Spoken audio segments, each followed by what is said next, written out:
नमस्कार, आप देख रहे हैं भारत टाइम्स न्यूज। उत्तर प्रदेश के मुख्यमंत्री योगी आदित्यनाथ ने अपने संबोधन के दौरान एक किस्सा सुनाया। एक बार एक छोटे से गांव में एक बुजुर्ग साधु बाबा रहते थे। उन्होंने जीवन भर कठोर तप किया था और अपने अनुयायियों को हमेशा सही दिशा में चलने की सलाह दी थी। एक दिन एक युवा उनके पास आया और पूछा, बाबा, सफलता पाने के लिए मुझे क्या करना चाहिए? बाबा मुस्कुराए और बोले, तुम्हें सबसे पहले अपने दिन की शुरुआत सूर्योदय से करनी चाहिए। सूर्योदय से पहले उठो, शांत मन से ध्यान करो और फिर पूरे दिन को समर्पण और मेहनत से जीने की आदत डालो। युवक ने पूछा, लेकिन बाबा, ये सुबह जल्दी उठना क्यों जरूरी है? बाबा ने उत्तर दिया, सफलता उन्हीं को मिलती है जो अपने समय का सही उपयोग करते हैं। सूर्योदय से पहले का समय बहुत खास होता है। ये समय हमें मानसिक शांति और आत्मनिर्भरता की दिशा में काम करने का अवसर देता है। इस किस्से से हमें यह सीखने को मिलता है, हमें अपनी दिनचर्या को व्यवस्थित और संकल्पित करना चाहिए। अगर हम जल्दी सोने की आदत डालें और जल्दी उठें तो हम अपने जीवन को बेहतर दिशा में ले जा सकते हैं। समय पे जगते नहीं, समय पे सोते नहीं। हमारे एक बहुत वरिष्ठ पदाधिकारी थे,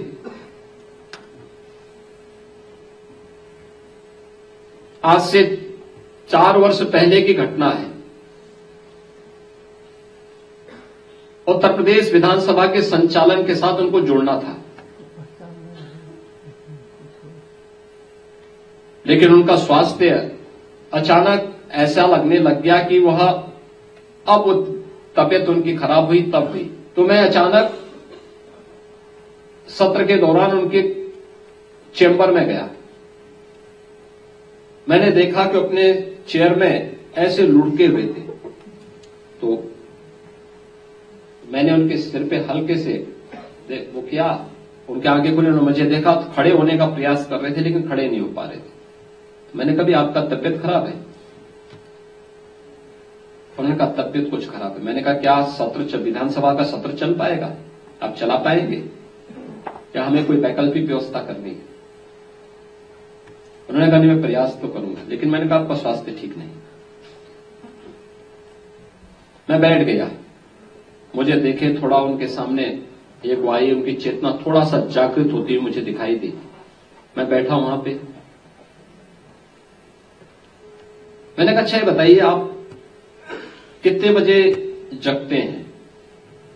उन्होंने कहा, देखिए विधानसभा चल रही है तो 10 बजे सो के उठता हूं। और मैंने कहा, वैसे? कहा 12 बजे। हमने कहा, 12 बजे आप सो के उठेंगे तो तब तो आपको मर जाना चाहिए। तो वो मुझे देखे, तो फिर मैंने कहा, वे सोते कितने बजे हैं? कहा, रात्रि को 2 बजे 3 बजे। तो मैंने कहा, 2 बजे 3 बजे सोने का कोई समय होता है? मैंने कहा, भी देखिए, आप अगर जीवित रहना चाहते हैं तो आप बहुत देर करेंगे, बहुत ज्यादा अगर आपको लेट हुई तो 11 बजे तक आप सो जाया करिए और धीरे धीरे करके कम करिए। पहले दिन 12 बजे सोइए, फिर उसको 11:30 करिए, फिर 11 बजे करिए, फिर 10:30 करिए, फिर 10 बजे करिए और 10 बजे तक हर हाल में सो जाइए। उन्होंने कहा, मुझे लिखने का काम करना होता है। मैंने कहा, लिखने पढ़ने का जो भी काम करना होता है उसके लिए आप ब्रह्म मुहूर्त में करिए काम। सुबह रात को जल्दी सोइए और सुबह जल्दी जगिए। तो उन्होंने कहा, इससे क्या होगा? मैंने कहा, आप देखना, आप केवल एक काम करिए, पहले केवल अपने को नियम संयम के साथ जोड़ दीजिए। समय पे जगना, समय पे सोना, समय पे अपना नाश्ता लेना, समय पे अपना भोजन लेना। अगर आप इतना कर लेंगे तो आप देखेंगे कि अगले 1 महीने के अंदर आपको कुछ अपने शरीर में एक चेतना दिखेगी। वे चुप रहे।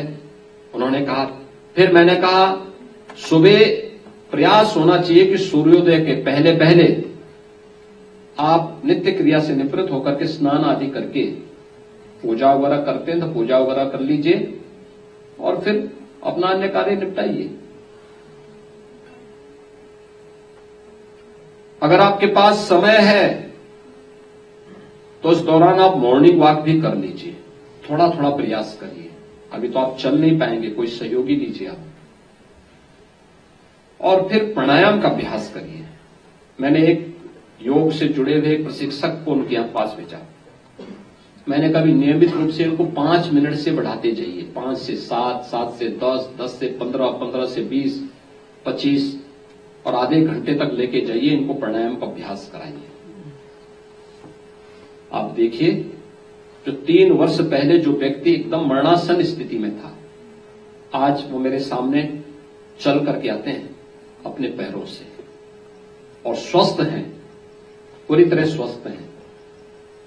यद्यपि रात को 11, साढ़े 11 बजे के पहले अभी भी नहीं सोते, लेकिन मेरा मानना है कि अगर वो 10 बजे तक सो जाए और सुबह 4, साढ़े 4, 5 बजे तक जग जाए और अपनी क्रियाओं को नियमित कर लें, तो उनकी आयु अपने आप ही स्वस्थ हो जाएगी, वो अपने आप ही आरोग्यता को प्राप्त कर सकते।